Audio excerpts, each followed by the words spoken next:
નમસ્કાર, ન્યૂઝ 18 ગુજરાતીના સ્વાગત છે. હું છું પંકજ શર્મા. આપણે જોઈ રહ્યા છીએ કે ગુજરાતમાં વરસાદ ક્યારે પડશે, ખેડૂતો તેની રાહ જોઈ રહ્યા છે. આમ તો દક્ષિણ ગુજરાતમાં ચોમાસુ સિસ્ટમ આવીને સ્થિર થઈ ગઈ, પરંતુ હવે તે આગળ નથી વધી રહી. તમે જોયું હશે કે વલસાડ અને નવસારીમાં ધોધમાર વરસાદ તો પડી રહ્યો છે. સૌરાષ્ટ્રમાં ભાવનગર, અમરેલીમાં વરસાદ પડી રહ્યો છે.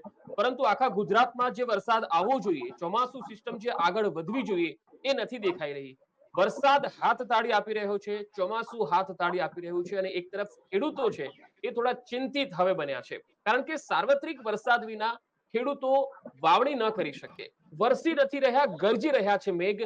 વાવણી લાયક વરસાદ ન થવાથી ખેડૂતો ખૂબ જ ચિંતિત છે. કારણ કે આગોતરું વાવેતર કરનારા ખેડૂતો છે એવો પણ હવે મૂંઝાયા છે. 251 માંથી આ વર્ષે 205 તાલુકામાં વરસાદ તો થયો છે, પણ જોઈએ એવો વરસાદ મોટા ભાગના તાલુકામાં નથી થયો, અને રાજ્યમાં તો હજુ એવું કહીએ તો કોરું ધાકોર જ છે. માત્ર 36 તાલુકામાં જે વરસાદ થયો છે એવું કહી શકાય કે ત્યાં વાવણી કરી શકાય એવો વરસાદ છે. મેઘરાજાને લોકો હાથ જોડી રહ્યા છે, ખાસ કરીને જે ધરતીપુત્રો છે એ હાથ જોડી રહ્યા છે કે હવે તો વરસો. ત્યારે હજુ વાવેતરને મોડું નથી થયું, પરંતુ 15 દિવસથી મેઘરાજા જે રીતે હાથ તાળી આપી રહ્યા છે એ જોઈને ખેડૂતો હવે અકળાયા છે. ત્યારે આ જ વિષય પર આપણે આજે ચર્ચા કરવાના છે. આપણી સાથે ચર્ચા કરવા માટે હરેશભાઈ જાફડિયા જોડાયા છે, ગુંદાળા ગામ, રાજકોટથી આગાહીકાર છે. હરેશભાઈ, આપનું સ્વાગત છે. જી આપણી સર. સાથે રાજભા વાઘેલા પણ જોડાયા છે, જેઓ જામનગરથી છે આગાહીકાર. રાજભાજી, આપનું પણ સ્વાગત છે. હવે સૌથી પહેલા હરેશભાઈ, આપને મારે પ્રશ્ન એ છે કે હવામાન વિભાગની આપણે જે સિસ્ટમ અત્યાર સુધી જોતા આવ્યા છીએ અને અત્યારે જે સિસ્ટમ આપણે જોઈ રહ્યા છીએ, એમાં તમે શું ફરક જુઓ છો? અને વરસાદ જે વિલંબ થઈ રહ્યો છે, જે હાથતાળી આપી રહ્યો છે, એની પાછળના મુખ્ય કારણ તમે કયા જુઓ છો? જી સર, આપણે આ વર્ષની વાત કરીએ 2024 ની, એની તો આપણી સરખામણી 2023 ની જો સાથે કરવામાં આવે તો ગયા વર્ષે જૂનના પ્રથમ સપ્તાહમાં પ્રી મોન્સૂન એક્ટિવિટીમાં ઘણા બધા જે વિસ્તારો છે સૌરાષ્ટ્રમાં, એમાં વરસાદમાં આપણે ટૂંકમાં કેવું હોય તો એવું કહી શકાય કે વાવણી લાયક વરસાદ છે એની શરૂઆત થઈ ગઈ હતી. તો એની તુલનામાં આ વર્ષે આપણે જે પ્રી મોન્સૂન વરસાદ જોઈએ એટલા પ્રમાણમાં આપણને જોવા નથી મળી રહ્યો. હવે એની પાછળના કારણોમાં આપણે મુખ્ય 3 બાબતો છે એ ગણી શકીએ. એક તો જે પાકિસ્તાન તરફથી સૂકા પવનો છે, જેને આપણે હવામાનની ભાષામાં રીડ્સ કહેવાય, એટલે સૂકા પવનોનું જે પ્રમાણ છે એ લાંબા સમય સુધી રહ્યું, અને જેના કારણે જે ભેજવાળા પવનો છે, ચોમાસુ ભેજવાળા પવનો, એ ટૂંકમાં ઉત્તર તરફ છે શિફ્ટ ન થયા.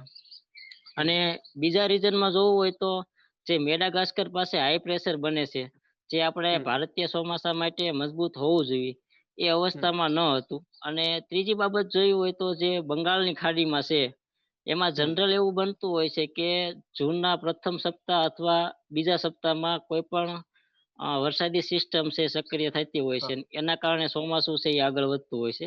એટલે આ 3 જે રીઝન છે એના કારણે આ વર્ષે ગુજરાતમાં જોઈએ એવું પ્રી મોન્સૂન છે જોવા મળતું નથી. બિલકુલ, એટલે પેટર્નમાં થોડો ચેન્જ દેખાઈ રહ્યો છે. રાજભાજી, આપની પાસે આવી, જે રીતે હરેશભાઈ કહી રહ્યા છે, તમે ચોમાસુ સિસ્ટમને કઈ રીતે જોઈ રહ્યા છો? કારણ કે ગઈ વખતે પણ આપણે 2023માં જોયું હતું કે વરસાદ એક સાથે પડ્યો હતો. વિલંબ તો હતો જ વરસાદમાં, પણ જ્યારે પડ્યો ત્યારે એક સાથે પડ્યો અને બહુ જ ભારે વરસાદ પડી ગયો. આ વખતે એવું દેખાઈ રહ્યું છે કે વિલંબ તો થઈ રહ્યો છે, પરંતુ પેટર્ન એ 2023 જેવી જ દેખાઈ રહી છે કે અલગ દેખાઈ રહી છે? અને એ અલગ દેખાવા પાછળનું કારણ તમે શું જોઈ રહ્યા છો? જી પંકજભાઈ, હું ધીમે ધીમે તમારા જવાબ તરફ આવીશ. ઘણું મથે માનવી ત્યારે વિગો માંડ ભવાય, રઘુવીર રીજે રાજેરા ત્યારે નવખંડ લીલો થાય. ગયા વર્ષની વાત કરીએ તો ગયા વર્ષે શરૂઆતમાં જૂનના 15 જૂનની આસપાસ છે કે બીપરજોય નામનું સાયક્લોન આવ્યું હતું કચ્છ ઉપર, જેના હિસાબે પશ્ચિમ સૌરાષ્ટ્ર તેમજ મધ્ય સૌરાષ્ટ્ર, કચ્છ અને આ ઉપરાંત ઉત્તર ગુજરાતમાં મોટા ભાગના વિસ્તારમાં સારો એવો વરસાદ થયો હતો. જોકે વાવાઝોડું છે એ નુકસાનકારક કહેવાય, પણ સાથે સાથે વરસાદ આવ્યો હતો. ત્યારે આ વખતની વાત કરીએ તો આ વખતે છે એ વરસાદી સિસ્ટમ જોઈએ એટલી ટૂંકમાં મજબૂત નથી આવી.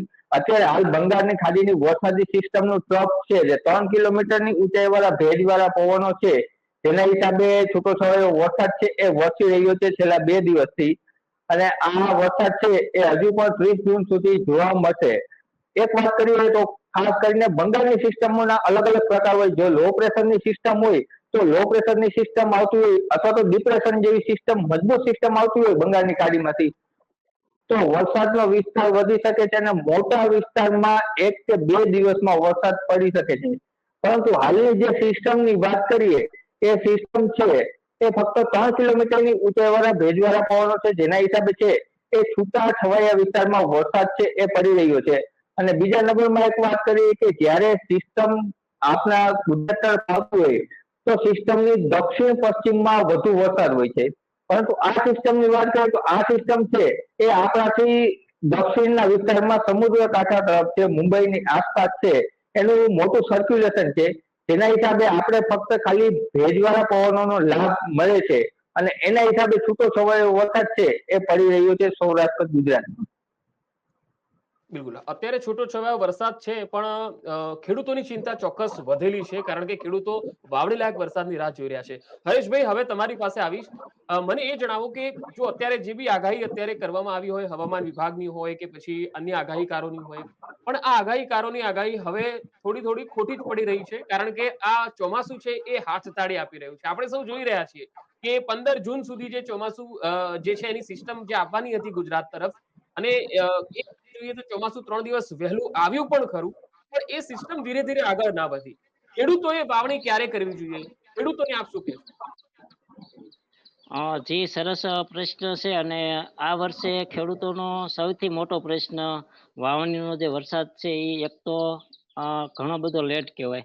કારણ કે આ સમયગાળામાં મોટા ભાગના જે ખેડૂતો છે એ લગભગ વાવણી કરવા માટે ઉતાવળ કરતા હોય છે. એની પાછળનું કારણ એ છે કે જેટલું વાવણીમાં લેટ થાય એટલું ઉત્પાદનની દ્રષ્ટિએ પણ જે આપણને ફેરફાર છે એ જોવા મળતા હોય છે.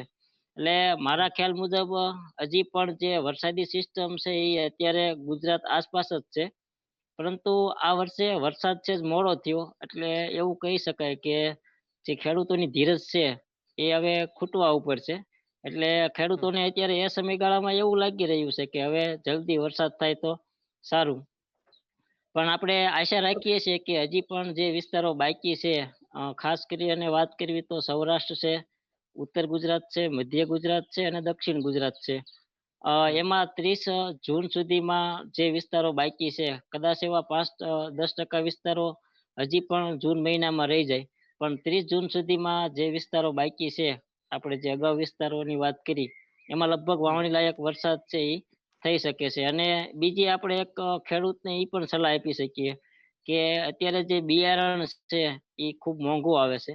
તો એક એવી પણ સલાહ છે કે જ્યારે વાવણી થઈ જાય ત્યાર પછી થોડાક મજૂર લઈ અને વાવણી કરવી જોઈએ, જેથી કરી બિયારણના ખર્ચા છે એ આપણે બચાવી શકીએ. એટલે તમારા કહેવાનો મતલબ એવો છે કે 30 જૂન સુધી વાવણી લાયક વરસાદ થઈ જશે, હરેશભાઈ? હા, કચ્છમાં કદાચ થોડુંક લેટ કરાવે, કારણ કે અત્યારે કચ્છમાં આજે છૂટાછવાયા વિસ્તારમાં જે વરસાદ છે એની શરૂઆત થઈ ગઈ છે. એટલે કદાચ કચ્છમાં વાવણી કરતા જૂનના પ્રથમ અઠવાડિયામાં કચ્છમાં પણ આપણે વારો આવી જાય. તો આપણે એક આશા રાખીએ કે જૂનના પ્રથમ વીક સુધીમાં ગુજરાતના જે મોટા ભાગના વિસ્તારો છે એમાં વાવણી લાયક વરસાદ છે જોવા મળી શકે છે. બિલકુલ. હવે રાજભાજી, આપની પાસે આવીશ. જે લોકોએ વાવણી કરી દીધી હતી, વરસાદ સારો થશે એવું માનીને, અને હવે વરસાદ હાથતાળી આપી રહ્યો છે, તો આવા ખેડૂતોને તમે શું કહેવા માંગશો? અને આવા સમય દરમિયાન જ્યારે વરસાદ વિલંબ થયો હોય, ખેંચાઈ ગયો હોય, ત્યારે શું કરવું જોઈએ? જે પંકજભાઈ હરેશભાઈ કીધું એની વાત સાથે હું સહમત છું. કારણ કે હાલ જે સિસ્ટમ જોવા મળી રહી છે તે આગામી તો કે 30 જૂન સુધી છે એ વરસાદી સિસ્ટમ ઓછા પ્રમાણમાં સૌરાષ્ટ્ર ગુજરાતની આસપાસ જ રહેશે. જેના હિસાબે છૂટો છવાયો વરસાદ દરરોજ અલગ અલગ વિસ્તારમાં છે એ હવામાન ચાર્ટ બતાવી રહ્યા છે. તો ખેડૂતો માટે એક સારા સમાચાર ગણાવી શકાય કે 30 જૂન સુધી છે એ વરસાદી એક્ટિવિટી સૌરાષ્ટ્ર ગુજરાતમાં છે એ જોવા મળશે. અમુક વિસ્તારમાં વધારે પ્રમાણમાં હશે, જ્યારે અમુક વિસ્તારમાં ઓછા પ્રમાણમાં હશે અને ગાજવીજ સાથે વરસાદ છે એ થવાની શક્યતા છે. બિલકુલ. હવે બીજી એક ખાસ વાત આ બંને પાસેથી મારે જાણવી છે કે અત્યારે આપણે આટલા વર્ષોથી જે ચોમાસુ સિસ્ટમ આપણે જોતા આવ્યા છીએ, એમાં 15 જૂન પહેલા જે થંડરસ્ટોર્મ એક્ટિવિટી થતી હતી અને પછી જે વરસાદી સિસ્ટમ છે એ ધીરે ધીરે આગળ વધતી હતી.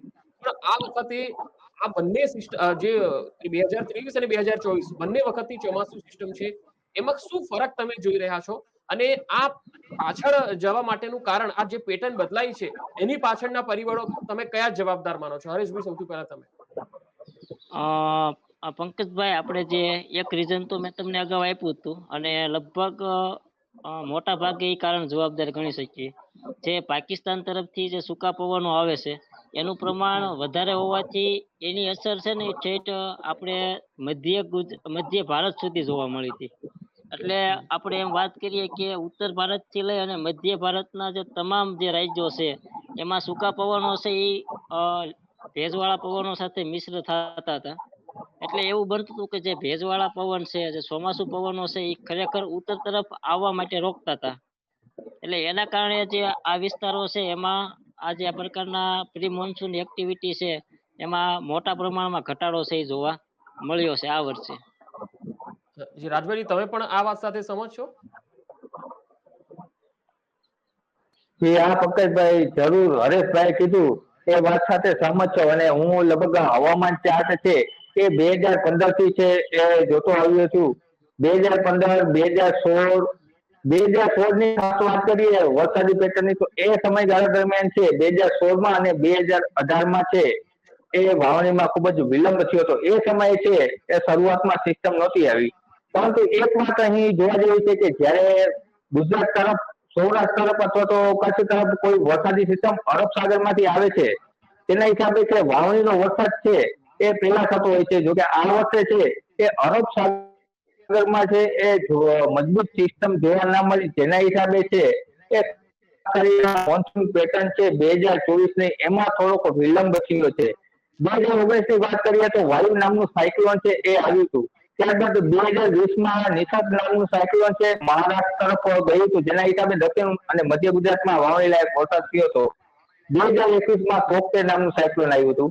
તો આ બધી સાયક્લોન છે એ સૌરાષ્ટ્ર અથવા તો ગુજરાતની નજીકથી પસાર થતા હોય છે. એ સમયે એના ભેજવાળા પવનો છે એ સૌરાષ્ટ્ર ગુજરાતને અસર કરતા હોય છે અને આ સાયક્લોન મોટે ભાગે છે એ ચોમાસાની પહેલા થતા હોય છે. આઈટીસી જે રેખા છે, અંત કટિબંધીય અભિસરણ ક્ષેત્ર જ્યારે સૌરાષ્ટ્ર ગુજરાત ઉપરથી પસાર થતું હોય છે તેના હિસાબે સાયક્લોન છે એ જોવા મળતા હોય છે અને સાયક્લોનના ભેજવાળા પવનો છે તેના થકી છે એ સૌરાષ્ટ્ર ગુજરાતમાં વહેલો વરસાદ થતો હોય છે.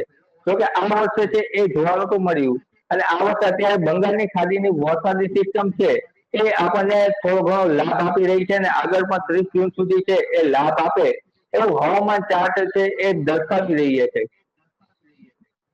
ઓકે હરીશભાઈ, હવે એક બાબત મારે આપની પાસેથી જાણવી છે, કારણ કે 2023માં આપણે જોયું કે એમાં જે સૂકા વિસ્તારો કહેવાતા હતા, જ્યાં દુષ્કાળ પડતો હોય છે, એવો કચ્છ વિસ્તાર જ્યાં પાણીની ખૂબ અછત રહેતી હોય છે, એમાં ગઈ વખતે આપણે જોયું હતું કે જબરજસ્ત ત્યાં વરસાદ પડ્યો હતો અને નવાઈની વાત એ જોવા મળી હતી કે પાણીની તંગીના કારણે પીડાતો જે વિસ્તાર દુષ્કાળગ્રસ્ત કહેવાતો હતો એવો સૌરાષ્ટ્ર કચ્છનો વિસ્તાર જે ઘણા સમયથી ભારે વરસાદના પગલે લીલા દુષ્કાળ જેવી ત્યાં સ્થિતિ જોવા મળી અને અમદાવાદ, ગાંધીનગર જેવા વિસ્તારોમાં હજુ પણ જાણે વરસાદનું એક પણ ટીપું પડ્યું નથી. એટલે આ જે બદલાયેલી પેટર્ન છે કે એક જગ્યાએ પડે છે તો સૌથી વધારે પડે છે અને એક જગ્યાએ નથી પડતો તો બિલકુલ પડતો જ નથી. તો આ જે સિસ્ટમ છે એ કોઈ ગ્લોબલ વોર્મિંગની અસર છે કે પછી હવે દર વખતે આ જ પ્રકારની પેટર્ન આપણને જોવા મળશે કે પછી આ કોઈ આ ટેમ્પરરી છે કે આ વર્ષ પૂરતી તમને લાગી રહી છે હરેશભાઈ? જી સર, ખૂબ જ સરસ પ્રશ્ન છે. ગ્લોબલ વોર્મિંગ છે આ શબ્દ આમ તો ઘણા બધા સમયથી આપણી સમક્ષ આવી રહ્યો છે અને તમે જે વાત કરી કચ્છમાં, આમ તો છેલ્લા 10 વર્ષની તમે જો સરેરાશ જુઓ તો છેલ્લા 10 વર્ષમાં સૌરાષ્ટ્ર, કચ્છ અને ગુજરાતના એમ કહેવાય કે મોટા ભાગના જે વિસ્તારો છે એમાં જે વરસાદનું પ્રમાણ છે ને એમાં વધારો જોવા મળ્યો 10% જેવો. જે પહેલા વરસાદ પડતો એની કરતા 10% જેવો વધારે વરસાદ છે એ જોવા મળી રહ્યો છે. એટલે આની પાછળનું જે કઈ રીઝન છે એ આપણે એવું ચોક્કસ એવું ન કહી શકાય કે આ ગ્લોબલ વોર્મિંગના કારણે થાય છે, પરંતુ હા એક વસ્તુ છે કે હવામાન છે એ સતત પરિવર્તનશીલ છે. દર વર્ષે ને દર વર્ષે ક્યાંક નવીનતા હોય છે, ક્યાંક પરિવર્તન છે એ આવતા હોય છે. તો આપણે આ 2024ની અત્યારે વાત કરીએ છીએ. 2025, 2026 આગળના વર્ષોમાં આપણને ક્યાંક આ બાબતમાં પણ ક્યાંક નવીનતા જોવા મળે તો એ આપણે સ્વીકારવું રહ્યું.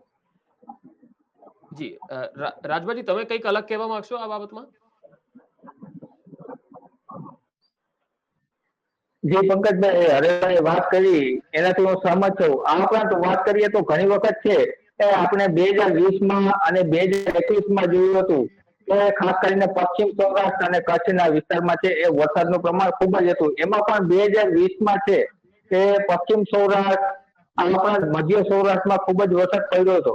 તેનું કારણ છે બંગાળની ખાડીની સિસ્ટમ છે વધુ પડતી દક્ષિણમાં અને મુંબઈની આસપાસ છે એ ઉપલા ટૂંકમાં કહીએ તો મિડ લેવલ ઉપર વોટેક્સ થાય છે. જેના હિસાબે આ પ્રકારનું છે એ એ વિસ્તારમાં વરસાદનું પ્રમાણ છે ખૂબ જ વધી જતું હોય છે. દરિયાકાંઠાના વિસ્તારમાં ખાસ કરીને દ્વારકા, પોરબંદર આ ઉપરાંત જામનગર અને કચ્છના વિસ્તારમાં આવું ઘણી વખત બનતું હોય છે. બિલકુલ. હવે જો આપણા ગુજરાતના અડીને આવેલો જે દરિયા કિનારો છે ત્યાં અરબી સમુદ્રમાં જ્યારે કોઈ સિસ્ટમ બને અથવા બંગાળની ખાડીમાં કોઈ સિસ્ટમ બને ત્યારે એ ગુજરાતને ફાયદો કરાવતી હોય છે એવું આપણે જોયું છે. પણ આ વખતે એવું છે કે સર્ક્યુલેશન થાય છે, સિસ્ટમો પણ બને છે, પણ વરસાદ જોઈએ એવો નથી આવી રહ્યો. હવે બંને પાસેથી મારે એ જાણવું છે કે હરેશભાઈ, ગુજરાતના 33 જિલ્લા કયા કયા જિલ્લાઓમાં કેટલો વરસાદ હવે આગામી એક વીકની અંદર થઈ શકે એવું આપણે લાગે છે, અથવા સારો વરસાદ થવાના એંધાણ અમને કયા કયા વિસ્તારોમાં લાગે છે? જી પંકજભાઈ, આપણે ખાસ કરીને વાત કરી, આપણે જે અગાઉ વાત કરી કે 30 જૂન સુધીમાં સૌરાષ્ટ્ર, ઉત્તર ગુજરાત, મધ્ય ગુજરાત અને દક્ષિણ ગુજરાત અને જુલાઈના પ્રથમ વીકમાં કચ્છમાં વાવણી લાયક વરસાદ થઈ જશે.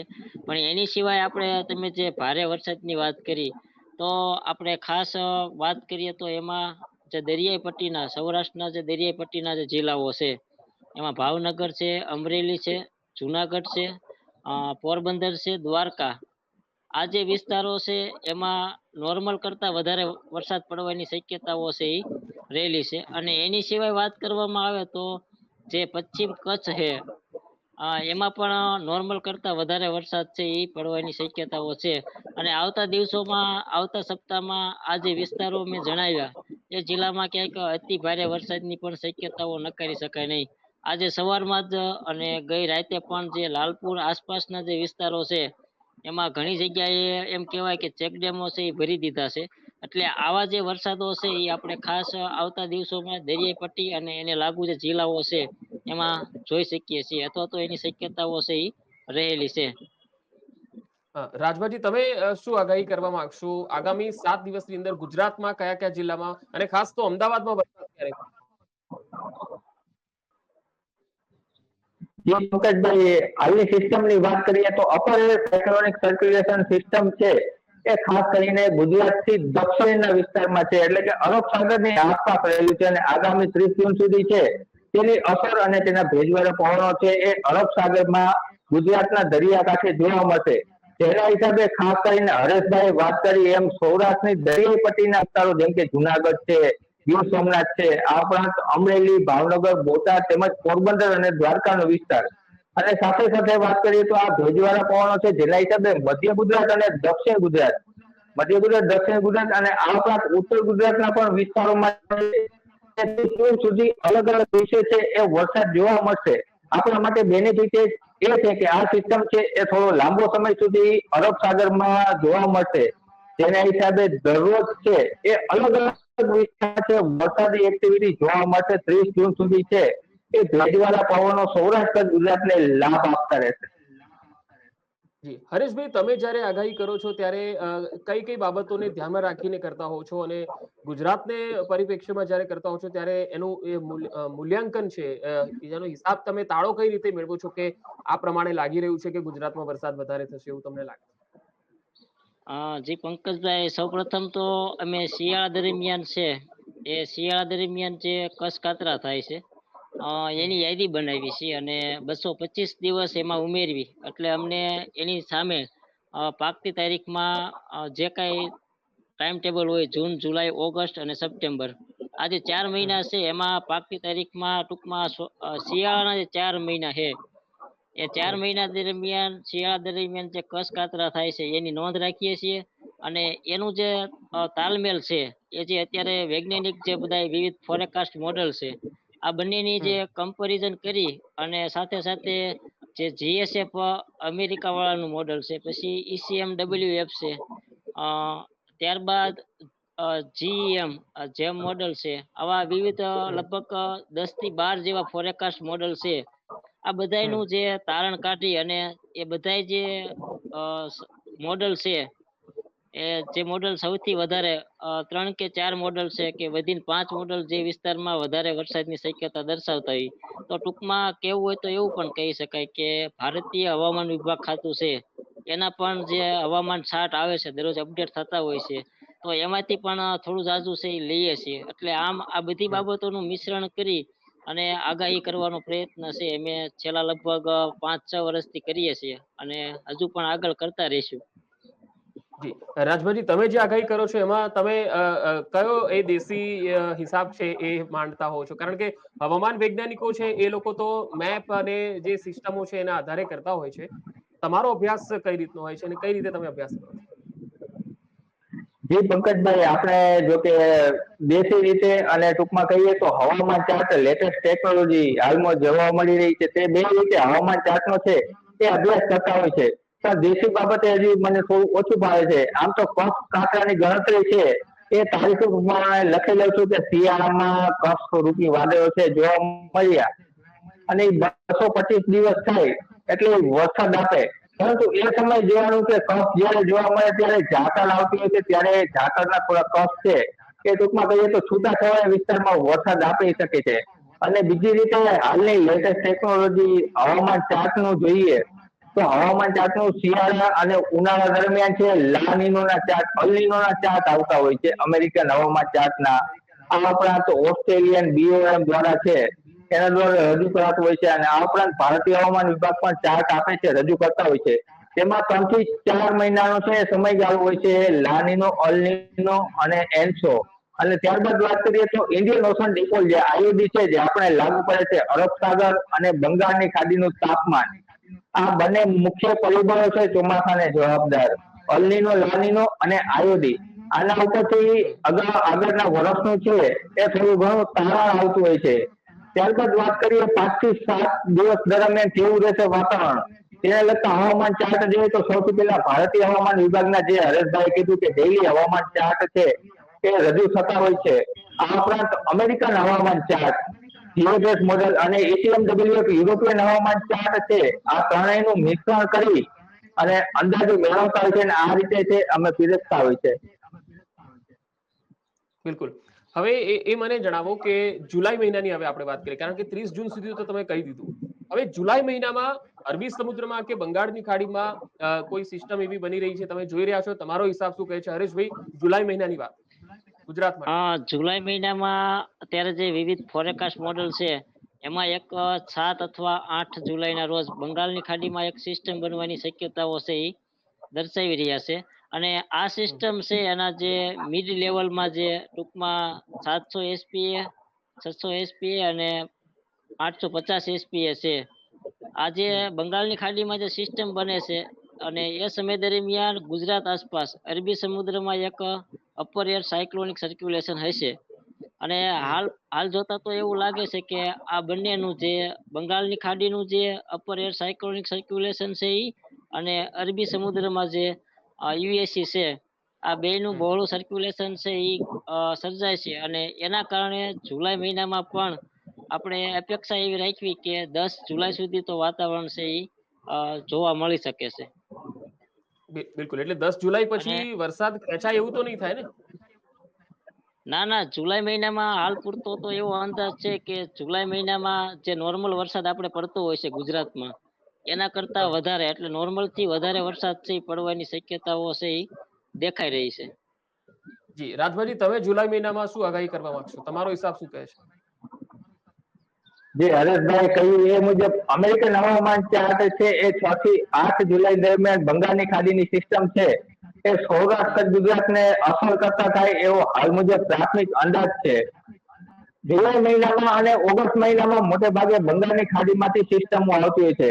જોકે બંગાળની ખાડીની સિસ્ટમ છે એ મુંબઈ અથવા તો ગુજરાત ઉપરથી પસાર થઈ અને અરબ સાગરમાં જતી હોય છે ક્યારેક, અને તે લો પ્રેશર રૂપે મજબૂત થતી હોય છે અરબ સાગરના તાપમાનને કારણે. તો આ રીતની છે એ પેટર્ન બનતી હોય છે. હાલ મુજબ જોઈએ તો પ્રાથમિક અંદાજ છે કે જુલાઈના 6 થી 8 જુલાઈ દરમિયાન છે એ બંગાળની ખાડીની સિસ્ટમ છે એ થોડી મજબૂત થઈને તેનો મતલબ કે લો પ્રેશર અથવા તો એના ઉપરના લેવલના પવનો સુધી એનો ભેજ આવે અને વળાંક આવે એ રીતની સિસ્ટમ બને તો આ સિસ્ટમ છે સૌરાષ્ટ્ર ગુજરાત માટે આશીર્વાદ સમાન રૂપ સાબિત થઈ શકે છે 6 થી 8 જુલાઈ દરમિયાન.